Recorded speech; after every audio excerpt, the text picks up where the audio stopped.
Neste momento, Deus, através desta emissora, leva até você mais um programa de fé, com mensagens, hinos e orações a seu favor.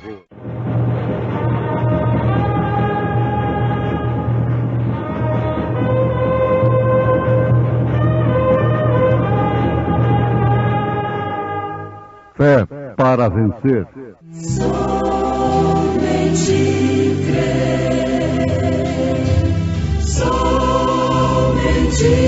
crer, tudo é possível,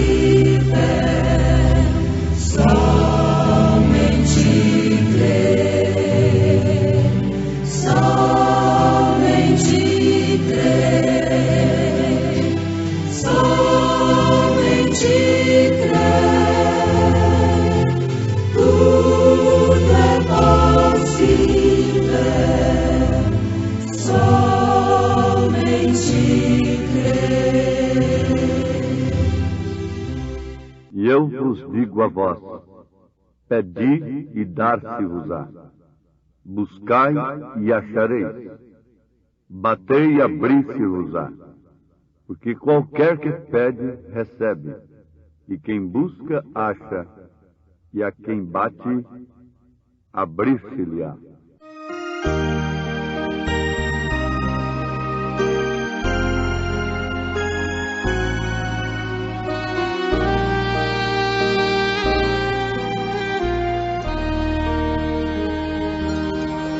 Quando aqui viveu o homem, Deus andava fazendo bem, no viver feliz. A Bíblia diz que andava fazendo bem. Andava fazendo bem, andava fazendo bem. Nosso exemplo de amor é Jesus Salvador, que andava fazendo bem.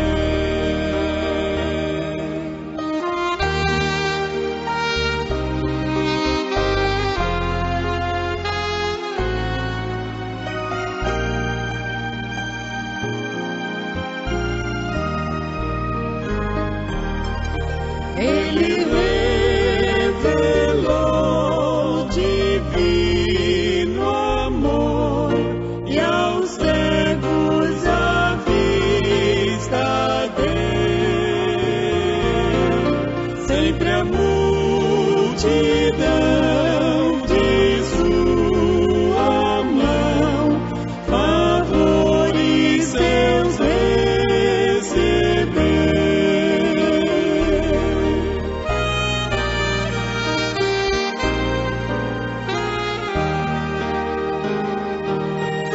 Andava fazendo bem,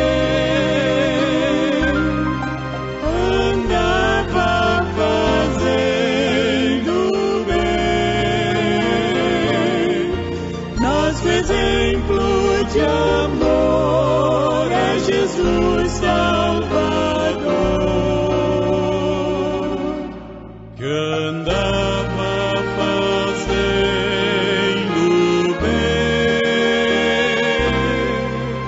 que andava fazendo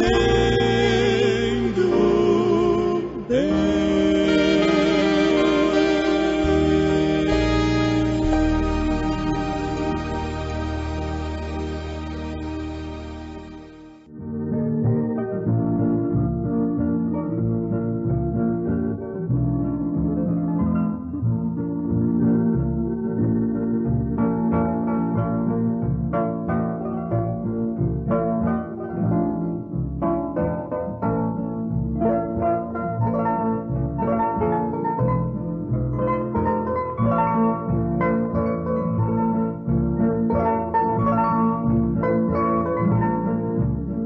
Ouvintes amados, nunca se viveu um tempo em que nós precisamos de sabermos em que temos crido e em quem temos crido, como este tempo em que estamos vivendo.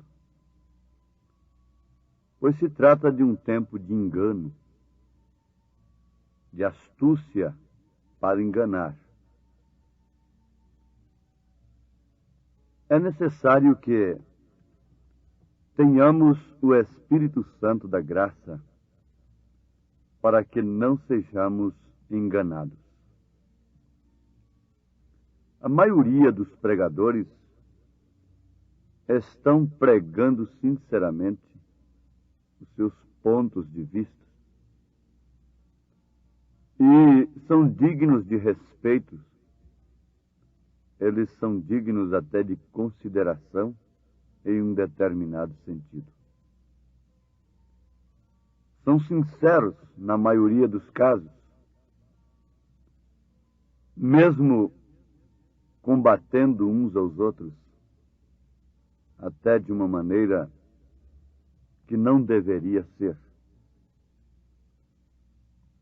Se tem um homem que precisa ser combatido, este sou eu. Antes de reconhecer que a minha carne, o meu ego, não é nada, Deus não pode fazer nada através de mim. O povo precisa se assegurar na palavra do homem, como entre a vida e a morte. Porque o homem se coloca diante do povo como um portador da voz de Deus. Ele é portador de uma voz. Ele é um mensageiro. Ele é um anjo. Agora é necessário que você tenha a revelação para saber que anjo é este, de onde ele procede, qual ministério tem ele aqui na terra. A história registra que São Martim, homem muito cheio do Espírito Santo, foi tentado por Satanás. Lhe apareceu um anjo muito formoso, brilhante, coroado, e disse para ele: Martim, eu sou Jesus, teu Salvador. Ajoelha-te e me adore. Martim não foi se prostrando, se emocionando com a beleza do anjo, com a sua vestidura brilhante, a sua coroa maravilhosa. Ele logo consultou o Urim Tumim, o Espírito Santo, a palavra de Deus no seu coração. E com certeza absoluta, ele disse: sai da minha frente, Satanás. Chamou o anjo bonito de Satanás. E o anjo teve que ir embora. De outra feita, quando ele ainda era soldado, ele estava tirando uma vigília, uma noite de vigília, e encontrou um mendigo morrendo de frio. Tomou da sua capa, arrancou da espada, partiu a capa no meio, deu a capa para o mendigo, cobriu o mendigo. Depois Jesus apareceu para ele com a metade da capa. Então, um mendigo era Jesus. Um anjo brilhante era Satanás. Mas por que ele teve esse discernimento? Por causa do Espírito Santo. Dentre as muitas vozes sinceras, bonitas, trêmulas, eloquentes, chorando, isto não salva ninguém. Jesus chorou também, Jeremias chorou, e afinal de contas, cada um tem direito de sorrir, de chorar, não é? Está certo? Agora, a verdade está em alguma parte. Eu quero apenas te dar um conselho, ouvinte amado. É para escutar a voz de Deus. Há muitas vozes nesses dias. São vozes de todos os lados. O Evangelho nunca foi pregado como está sendo pregado agora. Nunca. Por porfia, por contenda, por facção, por interesse, por fama, por vanglória, de todas as maneiras. Mas um homem como Paulo não se poria a brigar com nenhum deles. Diria assim, bom, de todos os modos, eu dou glória a Deus porque o Evangelho está sendo anunciado. E isso é bom para que os sinceros se manifestem. Isso é bom para provar a revelação, para você saber onde está a verdade. Você tem que escolher. Você tem que escolher por revelação divina. O Espírito Santo precisa lhe mostrar, para você não tomar escorpião por peixe, nem tampouco pedra por pão. Porque ele não dá a um seu filho pedra no lugar de pão. Se você é filho de Deus, você não pode estar comendo uma doutrina aí que é pedra, pensando que é pão. Você não pode crer numa doutrina que não passa de um escorpião espiritual, se você é filho. Porque Deus não dá escorpião quando o filho pede peixe. E o peixe é o símbolo da revelação. Isso é extraordinário. Você deve examinar, não pelo argumento do homem, nem pela eloquência do homem, pela oratória, pelo meu dom de falar, de convencer as pessoas, apesar de nunca usar de proselitismo, de ir atrás das pessoas. Mas examine à luz da palavra. O povo anda sem tempo de examinar-se. Se tem uma coisa que está sendo combatida no mundo todo e deve ser combatida é o analfabetismo. Agora note, quando você está combatendo o analfabetismo, você não está combatendo o analfabeto. Não é certo? Pare um pouquinho e pense. Muitas vezes, quando a gente está pregando o Evangelho, que a gente crê ser a verdade, as pessoas interpretam mal e pensam que a gente está acusando, atacando as pessoas. Não. Um verdadeiro pregador não ataca pessoas. Não ataca o pecador. Ele ataca o pecado. Agora, se você ataca o fumo e o fumante se sente ferido, isso é outra coisa. É a mesma coisa. Vamos acabar com o analfabetismo. Nem por isso vamos desprezar o analfabeto. Vamos colocá-lo numa posição indigna e até indevida, a ponto... Como é que faz? E São Pedro, como ele poderia ser pregador do Evangelho hoje, hein? Isso é para quem Deus chama. Se Deus chama um Saulo, instruído nos pés de Gamaliel, muito bem, mas e se ele chama um pescador, ele pode pregar? Poderá? Graças a Deus que até aqui tem podido, não é? Então continue pregando, pescadores. Vamos ver. Cada um pregando com sua convicção. Mas não pregue antes de entrar no Pentecostes. Caso contrário, se você fica usando a espada e a palavra, mas para cortar a orelha dos outros, desce para antes da hora. Mete a tua espada na bainha e aguarda o Pentecostes. Porque aí você vai ganhar almas apenas citando o que o profeta disse. Foi só usando o que o profeta disse, Pedro ganhou quase 3.000 almas de uma só vez.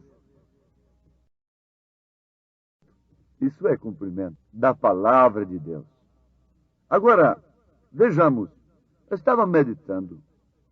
Se o analfabetismo intelectual, humano, prejudica o homem, e o espiritual? Ah, mas existe analfabeto espiritual? Sim, perfeitamente. Então, é preciso todo mundo, sem distinção, estudar teologia. Não, espera aí. Teologia é uma ciência que estuda Deus. E Deus não é objeto de estudo. Ele nunca foi estudado por profeta algum. Na Bíblia, não. A palavra Deus em si já significa objeto de adoração. Você pode ter um carro como Deus, um cantor como seu Deus, como de fato é. É um Deus, é um ídolo, é um rei. E se torna um ídolo. Você põe sua casa como objeto de adoração, é idolatria. E assim por diante. Então Deus é um objeto de adoração. E não de estudo.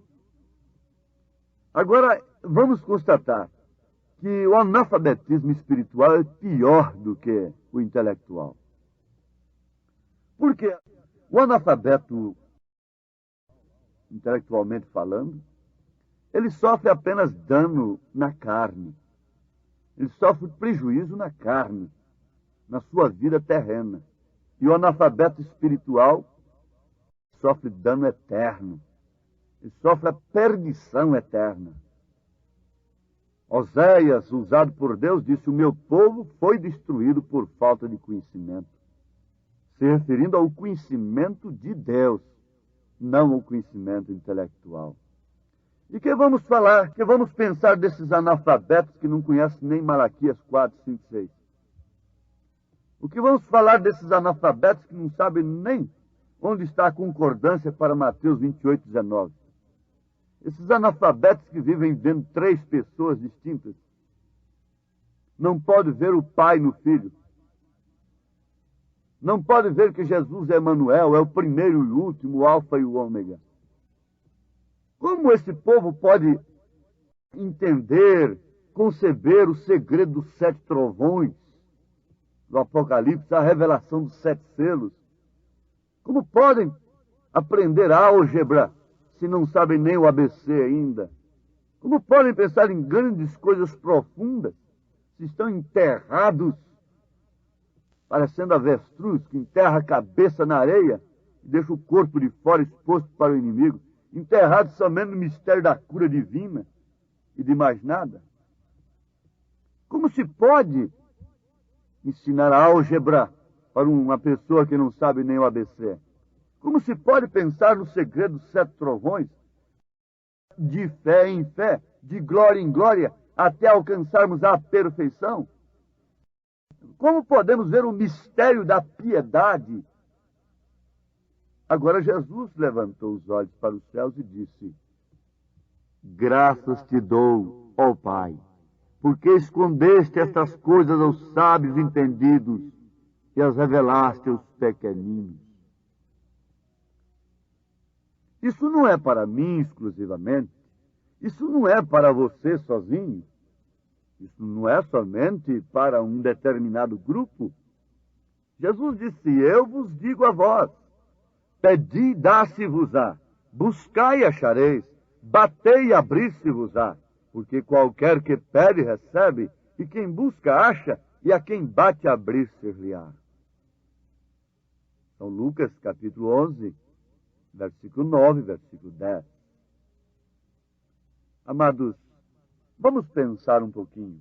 Se a pessoa fosse pedir a Deus no tempo de Moisés, diretamente alguma coisa, Deus atenderia? Não. Teria que ser através de Moisés. Moisés é um tipo de Cristo. Tudo que nós pedimos ao Pai em nome de Jesus Cristo nos é concedido, mas através da sua palavra. Você não pode receber o segredo dos 7 trovões.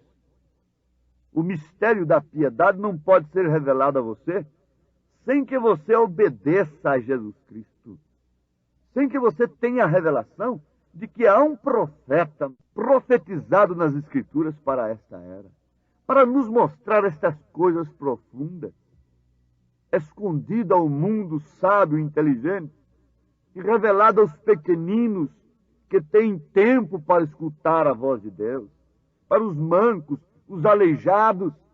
Eles não têm campos, eles não têm bois, eles não estão amarrados com as coisas terrenas. Já estou falando da parábola da grande ceia. Por isso eles têm tempo para atender o convite. Jesus disse: todo que o Pai me dá virá a mim, e o que vem a mim de maneira nenhuma o lançarei fora. Mas este ir a mim é justamente através de sua palavra. Você não pode, de maneira alguma, ir a Jesus Cristo, a não ser através da palavra. Porque Ele é a palavra. Ele é a palavra. Agora, notemos isso. Não importa quão mal sejam os tempos. Reclamar não resolve. Murmurar não resolve. Apelar não resolve. Israel estava gozando de um mau tempo. O tempo para Israel estava péssimo. E lhe faltava Deus. Faltava a arca. E Davi, sinceramente, resolveu buscar a arca. E fez um ecumenismo.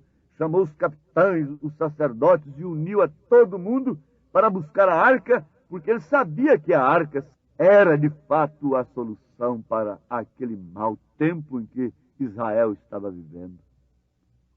Mas ele cometeu uma grande falha.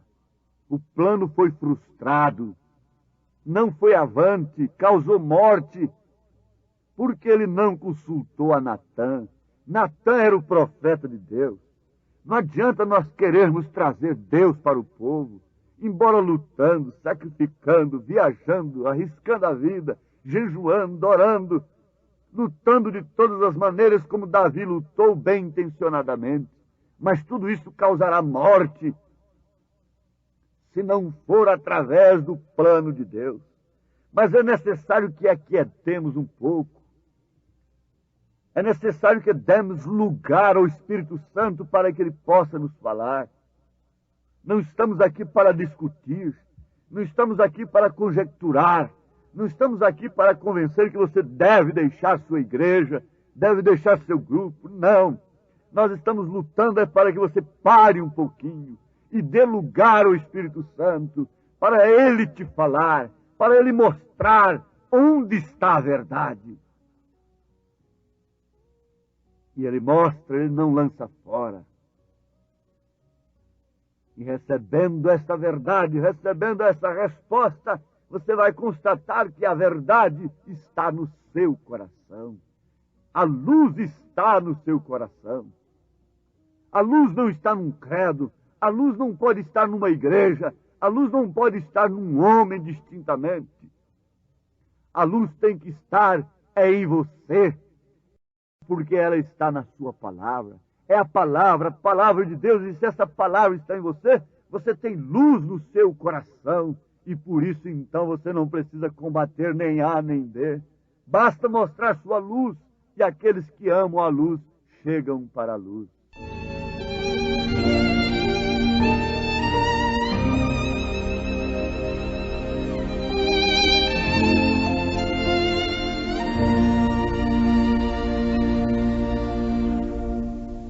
Toda a escuridão da noite hoje é sol,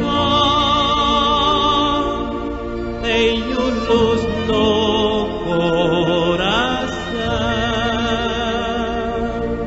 vivo agora a luz de um rútilo arrebol, tenho luz no coração.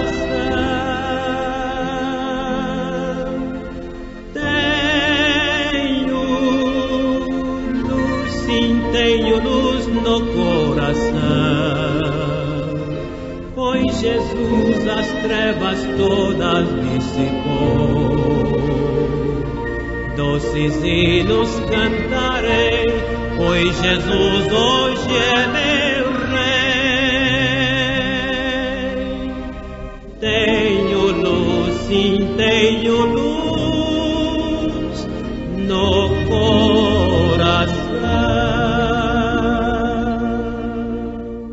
Deus vos abençoe, ouvintes amados, em nome de Jesus Cristo. Amém.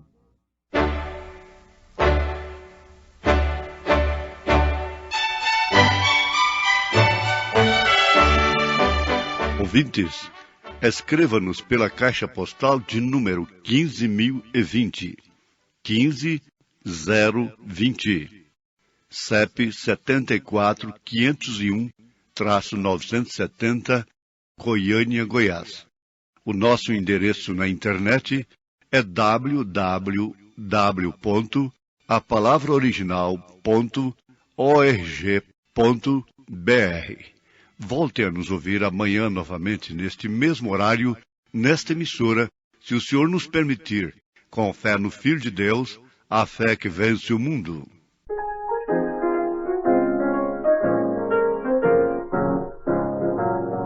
Que bendita, que gloriosa luz a minha alma vem encher.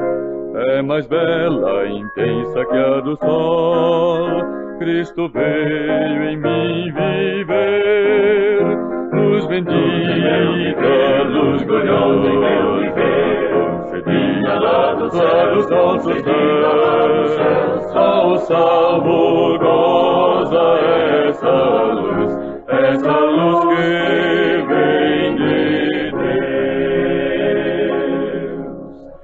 Esperança, vida e retidão, tenho salvos por Jesus.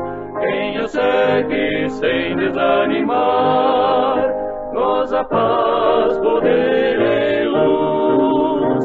Luz bendita, luz gloriosa, concedida lá dos altos céus. Só o salvo goza esta luz que vem de Deus. Esperança, vida e salvação, has de ter, ó pecador, aceitando Cristo nossa luz, este dom do Deus de amor. Luz bendita, luz gloriosa, concedida lá dos altos céus.